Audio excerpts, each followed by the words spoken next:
Morning! Pupunta ako ng mall ngayon mga ate and sobrang dami nagre-request sa inyo na subukan ko daw sumakay ng jeep papuntang mall. Pero ate, napakahirap doon kasi hindi ko pa nasusubukan sumakay ng jeep kasi kadalasan pag nagmamall ako, alam niyo na, di ba, naka-grab, naka-car. Pero ngayon ate, susubukan ko itong isa sa mga pinakamahirap na challenge. Yung pagsakay ng jeep, para sa inyo gagawin ko to. Punta pa dapat ako ngayon sa terminal ng jeep, pero sa pagkakaalam ko, merong umiikot dito sa amin. So, kinakabahan ako ate kasi hihintayin ko yung jeep. Paano ako magpapara? Paano ako sasakay doon ate? Hindi ko talaga siya kaya gawin kasi first time ko lang, pero para sa inyo, gagawin ko to. Oh my gosh, ito na, may jeep na. Wait lang. Gosh, ito na, nakasakay na ako ate sa jeep. Like, first time ko lang to. Hindi ko alam kung paano ba ako magbabayad. Pwede ba GCash o card? Kasi nga, di ba, kailangan ko makasakay ng jeep. Tapos hindi ko alam ate. Ang akala ko ako lang mag-isa sa jeep. Yung pala, meron din pala ako makakasama. Oh my God! Kuya, tumatanggap ba kayo ng card o kaya ng GCash? Ala! Ate, Maria lang pala.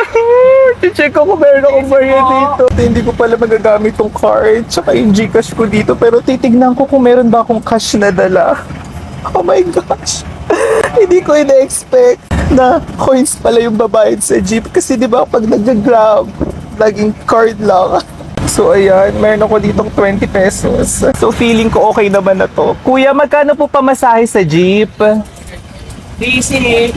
Kuya, magkano po? Ala, 13 pesos daw. So ito, 20 pesos. Mukhang okay naman na siya. Aray! Po. Kuya, bayad po. Thank you. Ay, alam, buti na lang talaga. Madali lang pala magbayad sa jeep. 3 sukle. Hala. Naghintay ako sukle. Ay, sorry. Nalaglag. Thank you, kuya. Meron akong sukli 7 pesos.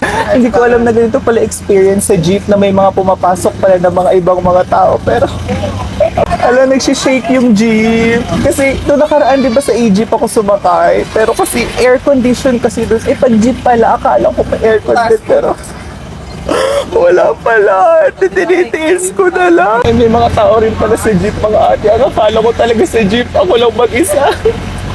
Kinakaya ko tong challenge na to para sa inyo. Oh my gosh!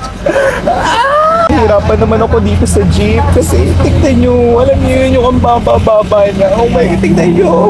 Like, super tangkad ko. Tapos, tignan nyo. Ang hirap mag-commute sa jeep. Ate, first time ko lang to. Pero tignan nyo kung gaano ko kayo ka-love. Diba? Ginagawa ko yung challenge ninyo kahit first time ko lang. Meron din palang parang sightseeing dito. Ayun, nakikita mo rin pala yung labas, yung mga taong sasakay. Tapos, lagi-laging may sumasakay sa jeep ate. Ang akala ko, private siya. Ay pala hindi. Grabe. Super, like, hindi ko alam ate kung ulitin ko pa ba itong experience ko na to. Pero, super pawis na ako dito. Tapos, ang dami palang tao sa jeep. Hindi ko akala. Oh my God. Ate, nahihirapan ako. Nahihirapan ako dito sa jeep. Ayoko na. Gusto ko na mag-grab. I cannot, ate. Tapos meron pang mga tumatabi sa akin na hindi ko naman kakilala. Akala ko talaga ako lang mag-isa sa jeep. Kaya tinanggap ko tong challenge na to mga ate. Pero hindi ko kaya na. Ayoko na, bababa na ako mamaya. Hindi ko na to kaya. Nararamdaman ko. Natatakot na ako. Kaya daw.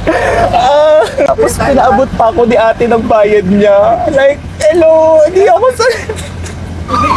My gosh, kailangan ko ng alcohol. Wala pala akong dalang alcohol ngayon. Oh my gosh, paano na yun? Baka yung mga germs nung bayad nasa kamay ko na. Tapos parang nagbabayad sila.